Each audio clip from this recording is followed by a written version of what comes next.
घोटचा सर्जा आणि मल्हार 11-11 वर्सेस भोंगा आणि पाखऱ्या. कोण झालं बिनजोडचा मानकरी? मित्रांनो, आज एक भव्य दिवस बिनजोडचं मैदान पार पडतंय उसडणे या ठिकाणी. आणि या मैदानातील एक बिनजोडची टॉपची शर्यत सुटली. शेतकऱ्यांना मित्रांनो आता लक्षात नाही, पण नक्कीच टॉपची लढत पाहायला मिळाली.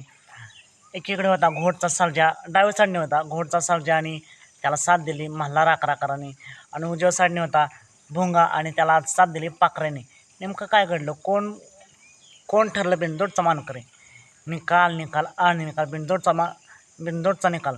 मित्रांनो, या शर्यतीत घोटचा सर्जा आणि मल्हार 11-11 डाव्या साईडने होते. आधी या गाडीने तासपलटी केला उजव्या साईडला आली. त्यानंतर पाखऱ्या आणि भोंगा यांनी देखील तासपलटी केला आणि गाडी आली डाव्या साईडला. म्हणजेच काय, दोघांनी आपली तासपलटी केली. डावीचा उजवीला गेला, उजवीचा डावीला गेला. मित्रांनो, बिनजोडचे नियम वेगळेच आहेत. आपल्याकडे जर घाटावरती असं झालं असतं, दोघांनी जरी तासपलटी केला असता, फाटी बदलली असते तर पूर्ण गट बाद दिला असता. पण मित्रांनो, इकडचे नियम वेगळे आहेत. दोघांनी जरी तासपलटी केला, फाटी बदली केली तर दोघांना सामना देण्यात येतो. आणि हेच घडलं. दोन्ही गाड्यांनाच सामना देण्यात आलेला आहे. असं मित्रांनो, बिनजोडचे नियम वेगळे आहेत, घाटावरचे नियम वेगळे आहेत. दोन्ही गाड्यांना खूप साऱ्या शुभेच्छा.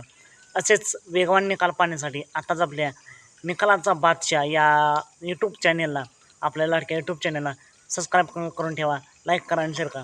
चला तर मग भेटूया पुन्हा एकदा नवीन अपडेट्स भन्नाटाच्या नवीन व्हिडिओमध्ये.